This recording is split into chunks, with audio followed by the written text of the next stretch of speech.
আসসালামু আলাইকুম। আপনাদের সবাইকে স্বাগতম stories from a blue vitriol চ্যানেলে। আজকে এই ভিডিওতে আপনি শুনবেন হারুকি মুরাকামির বিখ্যাত উপন্যাস নরওয়েজিয়ান উডের পঞ্চম পর্ব। এই পর্বটা তুলনামূলক ছোট। আচ্ছা, আপনাদের এই নরওয়েজিয়ান উড উপন্যাসটি কীরকম লাগছে সেটা কিন্তু আপনারা কখনও কেউ কমেন্টসে জানান না। এটা কিন্তু আসলে জানালে ভালো হয় যে আপনারা আদৌ উপভোগ করছেন নাকি উপন্যাসটা। আর অবশ্যই একটা কমেন্ট আসছে যে কাজুও ইশিগুরোর The Remains of the Day একটা নোভেল। তো আমি চেষ্টা করব এই নোভেলটা খুঁজে বের করে পড়ার জন্য। আর আরেকটা সাজেশন আমি আপনাদের কাছ থেকে চাই যে অনেক সময় দেখা যায় যে নরওয়েজিয়ান উডের পর্বগুলো অনেক বড় হয়ে থাকে। তো সেই মাঝে কি অন্য কোনো উপন্যাস অথবা ছোট গল্প আমরা কি কন্টিনিউ করতে পারি? যেমন ফ্রান্স কাফকার ছোট গল্পের সমূহ কিন্তু আমার কাছে আছে। সো সেগুলা কি আপনারা শুনতে চান? অর্থাৎ যেহেতু মাঝখানে অনেক দেরি হয় নরওয়েজিয়ান উডের পর্ব যেগুলো বড় সেটা আপলোড করতে, সেই সময়টা যদি আমি অন্য কোনো উপন্যাস বা ছোট গল্প দিয়ে থাকি, এটা অবশ্যই কিন্তু আপনারা এই সাজেশনটা আমাদের দিবেন কমেন্ট সেকশনে। আর আরেকটা কথা, আপনারা অবশ্যই বুক এনথুসিয়াস্টিক, অবশ্যই আপনাদের আরও এরকম বন্ধু থাকা কথা যারাও এই ধরনের বই পড়তে চায়। তো আপনারা কিন্তু শেয়ার করবেন, মানে অর্থাৎ ভিডিওগুলো আপনাদের বন্ধু পরিবার যেই হোক না কেন যারা এরকম বই পড়তে চায় তাদের কাছে ভিডিওগুলো কিন্তু শেয়ার করবেন। যাই হোক, আজকে অনেক বেশি কথা বলে ফেললাম, সেই জন্য দুঃখিত। তো তাহলে আজকের শুরু করে দেই আমাদের ভিডিও নরওয়েজিয়ান উডের পঞ্চম পর্ব। চিঠিটা খুললাম, গোটা গোটা হাতের লেখা। তোমার চিঠির জন্য ধন্যবাদ। এটুকু পরেই বুকের মধ্যে কেমন যেন লাগতে শুরু করলো। একটা ব্যথা, ব্যথার মতো সুখ। জানালা খুলে দিলাম, জ্যাকেট খুলে বিছানায় গিয়ে বসলাম। বাতাসে পর্দা একটু একটু কাঁপছে। কাছাকাছি কোথাও এক ঝাঁক কবুতর এসে বসেছে। তারা ডাকছে বাকবাকম বাকবাকম। চিঠিটি হাতে নিয়ে একই সঙ্গে আমার মনে অনেক রকম অনুভূতি হচ্ছিল। চারপাশটা একটু একটু করে আমার চোখের সামনে থেকে অদৃশ্য হয়ে যাচ্ছিল এবং আমার পুরো পৃথিবী আটকে ছিল ওই চিঠিতে। 7টা পৃষ্ঠা নাওকো নিজের হাতে লিখেছে আমার জন্য। কিছুক্ষণ চোখ বন্ধ করে থাকলাম, তারপর বড় একটা শ্বাস নিয়ে চিঠিটা পড়া শুরু করলাম। এখানে আসার পর প্রায় 4 মাস হয়ে গেছে। পুরোটা সময় তোমার কথা অনেকবার মনে হয়েছে, অনেকবার। যতবার আমি তোমার কথা ভেবেছি ততবার মনে হয়েছে আমি তোমার সঙ্গে অন্যায় করেছি। কি করেছি সে ব্যাপারটা আমি জানি না, কিন্তু সেটা বেশ বড় রকমের একটা অন্যায়। সেজন্য বুঝি প্রকৃতি আমার উপর এভাবে প্রতিশোধ নিচ্ছে। আমি এতটা কষ্ট পাচ্ছি। যদিও সব কিছু এরকম মোটা দাগে বিচার করা উচিত না, কোনটা ঠিক আর কোনটা বেঠিক এটা বুঝতে পারা খুব কঠিন একটা ব্যাপার। আমার মতো সাধারণ একটা মেয়ের জন্য তো আরও কঠিন। কোনটা ন্যায্য বা কোনটা অন্যায্য সেটা আমি কখনো বুঝতে পারি না। আমার কাছে মূল ব্যাপারটা হলো বিষয়টা সুন্দর কি অসুন্দর, যে ব্যাপারটা ঘটেছে সেটা আমাকে সুখী হতে সাহায্য করেছে কিনা। ন্যায্য অন্যায্য এই শব্দগুলো খুব একপেশে। ওগুলাকে সারা জীবন ছেলেদের শব্দ বলে জেনেছি। ছেলেরা এইভাবেই ভাবতে পছন্দ করে, কিন্তু এখন আমার মনে এসব শব্দ ঘোরাফেরা করে। আমার মনে হয় আমি তোমার সঙ্গে খুব খারাপ, খুব অন্যায্য কিছু কাজ করে ফেলেছি, যার ফলে তোমাকে খুব বাজে একটা অবস্থার মধ্যে দিয়ে যেতে হচ্ছে। আর এরকম করায় আমি নিজেও গভীরভাবে কষ্ট পাচ্ছি। এখন যে কথাগুলো বলবো সেটা শুনলে মনে হবে আমি আত্মপক্ষ সমর্থন করার জন্য বলছি, তবু বলি। আমি যদি তোমার ভেতর কোনো ক্ষত তৈরি করে থাকি তাহলে সেটা শুধু তোমার নয়, আমারও। যদি কোনোভাবে তোমাকে আঘাত করে থাকি সেটা শুধু তোমাকে দেইনি, নিজেকেও দিয়েছি। দয়া করে আমাকে ঘৃণা করো না। আমি এমন একজন মানুষ যার মধ্যে 101টা দোষ আছে, গুণও আছে হয়তো, দোষটা একটু বেশি আর কি। তুমি যতটুকু ভাবছো তার চেয়ে আমি অনেক বেশি ত্রুটিপূর্ণ। সেজন্যই আমি আরও বেশি করে চাই তুমি যেন আমাকে ঘৃণা না করো। কারণ তুমি যদি আমাকে ঘৃণা করতে শুরু করো, এখন এই যে কথাগুলো আমি বলছি সে কথাগুলো বলার মতো কোনো জায়গা আমার অবশিষ্ট থাকবে না। আমি ভেঙে টুকরো টুকরো হয়ে যাব।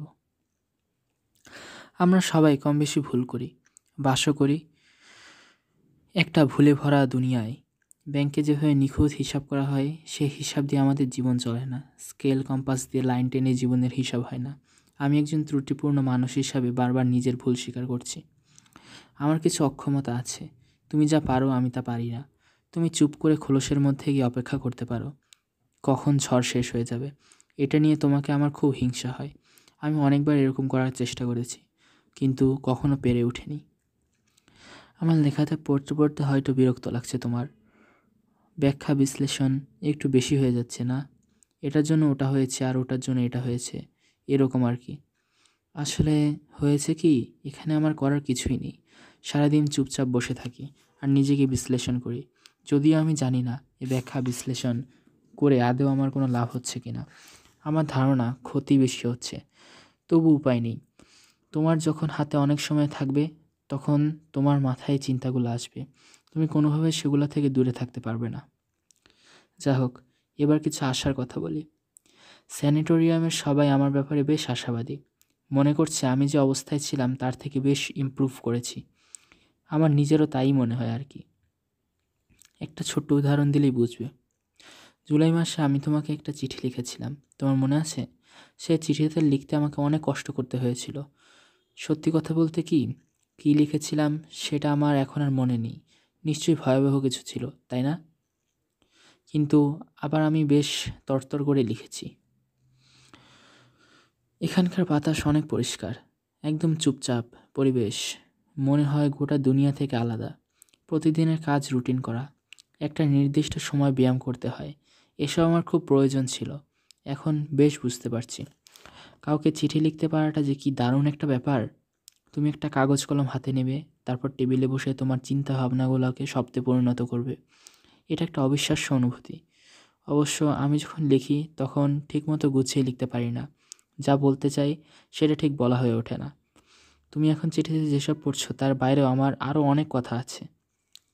এখন সন্ধ্যা 7:30 বাজে। কিছুক্ষণ আগে আমার ডিনার করেছি। তোমাকে আগেই বলেছি জায়গাটা একদম চুপচাপ। এখানে বাইরে কারোর অন্ধকার, জানালা দিয়ে কিছুই দেখা যায় না, কোনো আলো নেই। এমনিতে আকাশের তারা দেখা যায়, কিন্তু আজ সেটাও দেখা যাচ্ছে না, মেঘ করেছে। এখানে সবাই আকাশের তারা চেনে, আমাকে বলে ওই যে 7টা তারা পরপর, ওটা হলো কালপুরুষ, আর ওই যে ওটা হলো ধনু। ওরা যে আকাশের তারা চিনতে চায়, এজন্য পড়াশোনা করে এমন নয়। আসলে সূর্য ডোবার পরে কোনো কাজ নেই ওদের, এজন্যই হয়তো শেখে। এজন্যই হয়তো ওরা ফুল পাখি কিংবা পোকামাকড় সম্পর্কে এত কিছু জানে। ওদের সঙ্গে কথা বলে আমি বুঝতে পারি এসব জিনিস সম্পর্কে আমি কত কম জানি। সত্যি কথা বলতে কি, এখানে আসার আগে এগুলা কখনো খেয়াল মতো করার জিনিসই ছিল না আমার কাছে। এটাই আমার কখনো মনে হয়নি। এখানে প্রায় 70 জনের মতো থাকি আমরা। এর বাইরে কিছু স্টাফ আছে, যেমন ডাক্তার, নার্স, অফিস স্টাফ 20 জনের মতো হবে। সব মিলিয়ে আমরা 90 জন। জায়গাটা এত বড় আর খোলামেলা যে 90 জন মানুষ আসলে খুবই কম। এখানে টেনিস কোর্ট আছে, কিন্তু আমি টেনিস খেলি না, আমি খেলি বাস্কেটবল। দুটো দলে ভাগ হয়ে আমরা খেলি। স্টাফ আর রোগী আলাদা দল এমন না, মিলেমিশেই খেলি। এই দেখো, আমি রোগী শব্দটা ব্যবহার করে ফেললাম, কিন্তু আমি যে কথাটা বোঝাতে চাই সেটা বোঝাতে গেলে এই শব্দটা ব্যবহার করা ছাড়া অন্য কোনো উপায় নেই আমার। আমরা যখন একসঙ্গে খেলি ভুলে যাই কে রোগী আর কে স্টাফ। সবাইকে আমরা নিজের মতো ভেঙে যাওয়া মানুষের মতো দেখায়। এই কথাটা একদিন আমাকে যে ডাক্তার দেখেন তাকে বলেছিলাম। উনি আমাকে বলেছিলেন একদিন দিয়ে আমরা ধারণা ঠিকই আছে। এখানে যারা রোগী তারা নিজেদের রোগ সারাতে আসে না, আসে রোগের সঙ্গে নিজেকে মানিয়ে নিতে, অভ্যস্ত হতে। সেই হিসাবে তাদের আলাদা করে রোগী বলা হয়তো ঠিক নয়। মানসিক রোগীদের মূল সমস্যা হচ্ছে তাদের যে বিকৃতি সেটা তারা ঠিকঠাক বুঝতে পারে না, বা বুঝলেও ওটাকে গ্রহণ করতে পারে না। ধরো একজন মানুষ তার মতো করে হাঁটছে, সেই হাঁটার মধ্যে এক ধরনের স্বকীয়তা আছে। সে যখন কিছু ভাবছে সেই ভাবনার মধ্যেও স্বকীয়তা আছে। তর্কের খাতিরে ধরে নিচ্ছি সেই হাঁটা বা ভাবনাগুলো ভুল। তুমি যদি সেটা ঠিক করতে চাও রাতারাতি কখনো সম্ভব নয়। তুমি জোর করতে পারো, সাময়িকভাবে তাতে হয়তো কিছুটা উন্নতি হবে, কিন্তু অন্য কোথাও আরও বড় সমস্যা তৈরি হয়ে যেতে পারে। এখানকার ডাক্তাররা চেষ্টা করছেন আমরা যেন আমাদের বিকৃতির সঙ্গে অভ্যস্ত হয়ে যেতে পারি। হয়তো এটা কখনো পুরোপুরি সম্ভব নয়। এখানে আমরা যারা আছি সবাই জানি আমাদের মধ্যে কম বেশি বিকৃতি আছে, তাই আমি কাউকে আঘাত করি না, আবার আমাকেও কেউ আঘাত করে না। বাইরের দুনিয়ার সঙ্গে এটাই আমাদের পার্থক্য। বাইরের পৃথিবীতে বেশিরভাগ মানুষ নিজেদের বিকৃতি উপলব্ধি করতে পারে না, আর আমাদের এখানে পরিবেশের পূর্ব শর্ত হলো তোমার মধ্যে কোনো না কোনো প্রকার বিকৃতি থাকতেই হবে। এটাই আমাদের প্রবেশের পূর্বশর্ত। সিনেমায় রেড ইন্ডিয়ানদের তো দেখেছ, তারা তাদের গোত্র আলাদা করার জন্য মাথায় পলক পরে, আর আমরা নিজেদের আলাদা করি আমাদের বিকৃতিটুকু দিয়ে। যার যার নিজস্ব বিকৃতি নিয়ে আমরা চুপচাপ বসে থাকি, একসঙ্গে বাস করি, কাউকে দুঃখ দেই না। খেলাধুলার বাইরে আমাদের আরও কিছু কাজ করতে হয়। এই যেমন আমরা সবজি চাষ করি, শসা, তরমুজ, স্ট্রবেরি, পেঁয়াজ, টমেটো, বেগুন, বাঁধাকপি, মূলা, আরও অনেক কিছু। আমরা সব কিছুরই চাষ করি। এখানে একটা গ্রিন হাউসও আছে। মাঝে মাঝে আমরা বাইরে যাই, সেখানে গিয়ে বন্য লতাপাতা আর মাশরুম সংগ্রহ করি। এখানকার লোকজন সবজি চাষ সম্পর্কে অনেক কিছু জানে। অবশ্য এই জানার জন্য তাদের অনেক পরিশ্রম করতে হয়েছে। এগুলোর উপর তারা প্রচুর বই পড়েছে। আমার সবজি চাষ করতে খুব ভালো লাগে, বেশ ভালো লাগে। নিজের হাতে লাগানো সবজি আর ফল গাছ দিনে দিনে বড় হচ্ছে, এটা একটা খুব চমৎকার একটা ব্যাপার। আচ্ছা, তুমি কখনো তরমুজ চাষ করেছো? ছোট্ট একটা জন্তুর মতো তরমুজগুলো ফুলে ওঠে, দারুণ না? আমরা প্রতিদিন টাটকা সবজি, ফলমূল খাই। ডাইনিংয়ে অবশ্য মাছ বা মাংস খেতে দেয়, কিন্তু এখানে বেশ কিছুদিন থাকার পর সেগুলো খাওয়ার ইচ্ছে এমনিতেই কমে গেছে আমার। সবজিগুলো এত টাটকা আর সুস্বাদু যে সেগুলো ছেড়ে অন্য কিছু খেতেই ইচ্ছা করে না। নিয়মিত খাওয়া দাওয়া আর ব্যায়াম করার ফলে আমার স্বাস্থ্য বেশ ভালো হয়েছে। আমার ওজন 6 পাউন্ড বেড়ে গেছে।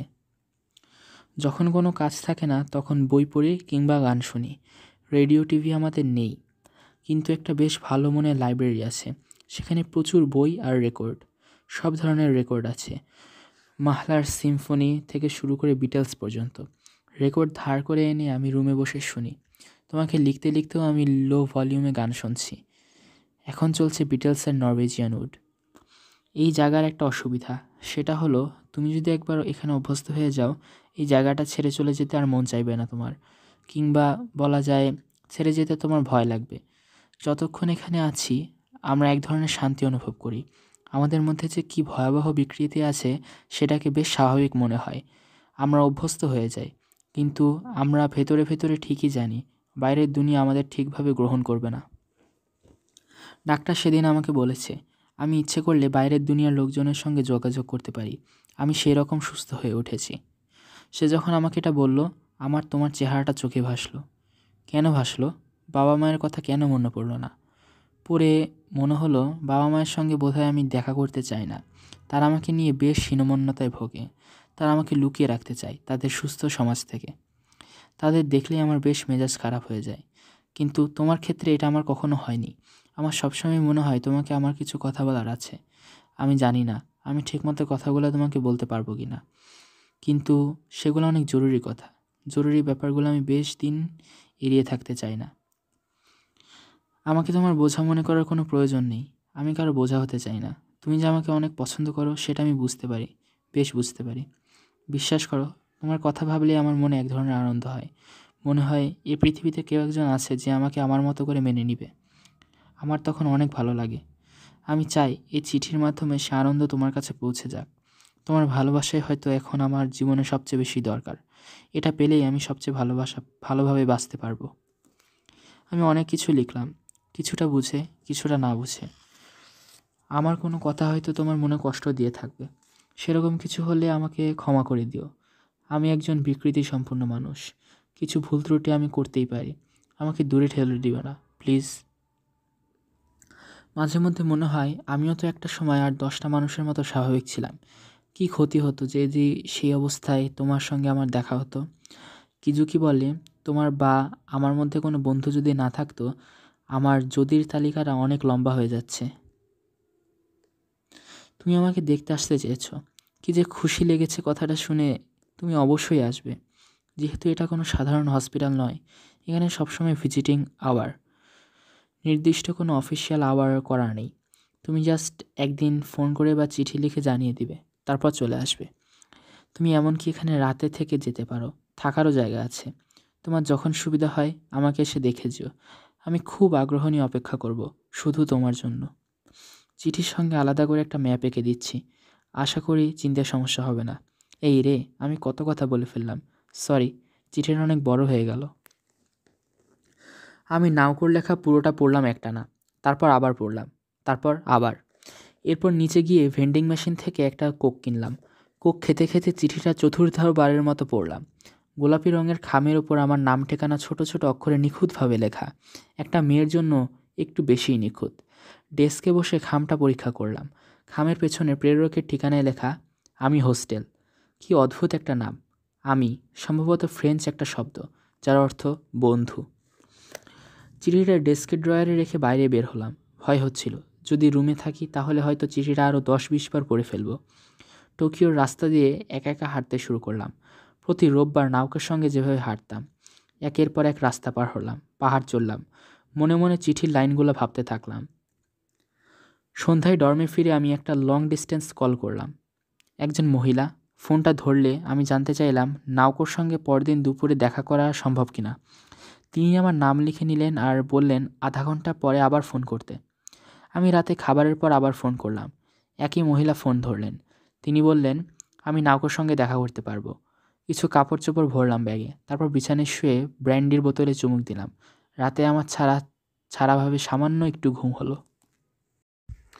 তো আপনারা শুনছিলেন নরওয়েজিয়ান উডের ৫ম পর্ব। পর্বটা কেমন লাগছে অবশ্যই কমেন্টে জানাবেন। এবং আরেকটা কথা, আমার চিন্তা আছে যতক্ষণ না আমি the remains of the day এই নোভেলটা খুঁজে পাই, এটার বাংলা অনুবাদ, এর মাঝে কি আমরা আলবেয়ার কামুর দ্য প্লেগ অথবা আলবেয়ার কামুর দ্য মিথ অফ সিসিফাস এই দুইটার মধ্যে কোনো একটা শুরু করতে পারি। এই দুইটা বই আমার ব্যক্তিগতভাবে খুবই পছন্দের। আর এটা অবশ্যই দ্য আউটসাইডার বা দ্য স্ট্রেঞ্জার এই নামের সবচেয়ে বিখ্যাত যেই নোভেল আলবেয়ার কামুর, যিনি কিনা অ্যাবসার্ডিজম এবং এক্সিস্টেন্সিয়ালিজম ফিলসফির একজন গুরুত্বপূর্ণ ব্যক্তি। তো তারই এই এগুলোও যথেষ্ট পপুলার। আর এগুলো অবশ্যই এই দ্য স্ট্রেঞ্জারের সমানুপাতিক হারে ইন্টারেস্টিং। সো আমার মনে হয় এটা আমি শুরু করতে পারি। তবুও আপনাদের সাজেশন আমি চাচ্ছি, কমেন্টে অবশ্যই জানাবেন এই দুইটার মধ্যে যে কোনো একটা আমি শুরু করতে পারি কি না। তো সবাইকে ধন্যবাদ আমাদের সাথে থাকার জন্য এবং আমার ভিডিওগুলো দেখার জন্য। তাহলে আজকের মতো খোদা হাফেজ।